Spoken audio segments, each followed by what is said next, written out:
കാട്ടുപന്നിയെ ക്ഷുദ്രജീവിയായി പ്രഖ്യാപിക്കണമെന്നാവശ്യപ്പെട്ട് കേന്ദ്ര വനം പരിസ്ഥിതി മന്ത്രി ഭൂപേന്ദർ യാദവിന് കത്തയച്ചുവെന്ന് മന്ത്രി പി പ്രസാദ് പറയുന്നു.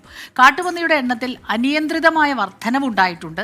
കാർഷിക വിളകൾ കാട്ടുപന്നികൾ വ്യാപകമായി തന്നെ നശിപ്പിക്കുന്നുണ്ടെന്നും ഈ കത്തിൽ പറയുന്നുണ്ട്. ആർ ശ്രീജിത്താണ് ചേരുന്നത് തിരുവനന്തപുരത്ത് നിന്ന് വിവരങ്ങളുമായി. ശ്രീജിത്ത്, നമ്മൾ പറയുമായിരുന്നു ഇങ്ങനെ ഈ കാട്ടുപന്നിയുടെയും കാട്ടാനയുടെയും പുലിയുടെയും കടുവയുടെ ഒക്കെ ശല്യം, ആക്രമണം, ഭീതിയിലാണ് വനാതിർത്തിയിൽ ജീവിക്കുന്ന ജനങ്ങളെല്ലാവരും തന്നെ. പ്രത്യേകിച്ച് ഇവ കാടിറങ്ങി വരുന്നു എന്നുള്ളതാണ്. ഇപ്പം ഈ കാട്ടുപന്നിയുടെ വിഷയത്തിൽ ഇങ്ങനെ ഒരു കത്ത്, ഈ കത്തിലെ വിശദാംശങ്ങൾ എന്തെല്ലാമാണ് മന്ത്രി പി പ്രസാദ് പറയുന്നത്?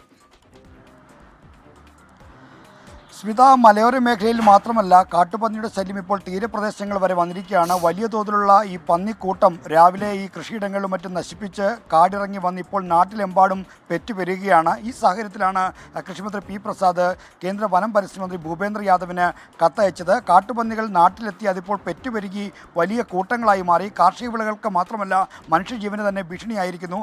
മനുഷ്യജീവനുകൾ നഷ്ടപ്പെടുന്ന സ്ഥിതി പോലും ഈ കാട്ടുപന്നി ആക്രമണത്തിൽ പലയിടത്തും ഉണ്ടായിട്ടുണ്ട്. വാഹനങ്ങൾക്ക് മുമ്പിൽ ചാടി വാഹനങ്ങൾ അപകടത്തിൽപ്പെടുന്ന അടക്കമുള്ള നിരവധി സംഭവങ്ങൾ ഉണ്ടായിട്ടുണ്ട്. ഈ സാഹചര്യത്തിൽ കാട്ടുപന്നിയെ അടിയന്തരമായി ക്ഷുദ്രജീവിയായി പ്രഖ്യാപിക്കുന്ന നടപടിയിലേക്ക് കേന്ദ്ര വനം പരിസ്ഥിതി മന്ത്രാലയം പോകണം എന്നാണ് പി പ്രസാദ് കത്തിലൂടെ അഭ്യർത്ഥിച്ചിരിക്കുന്നത്. നേരത്തെ തന്നെ ഈ ആവശ്യം കേന്ദ്രത്തിന് മുന്നിൽ സംസ്ഥാനം ഉന്നയിച്ചതാണ്. നിയമസഭ പാസാക്കിയ ഏകണ്ഠമായ പ്രമേയത്തിലൂടെ ആവശ്യപ്പെട്ട വിവരം ഒരിക്കൽ കൂടി ഓർമ്മിപ്പിച്ചുകൊണ്ടാണ് മന്ത്രി പി പ്രസാദ് ഇപ്പോൾ കേന്ദ്ര സർക്കാരിന് കത്തയച്ചിരിക്കുന്നത്. ആർ ശ്രീജിത്താണ് വിവരങ്ങളുമായി നമുക്കൊപ്പം ചേർന്നത്.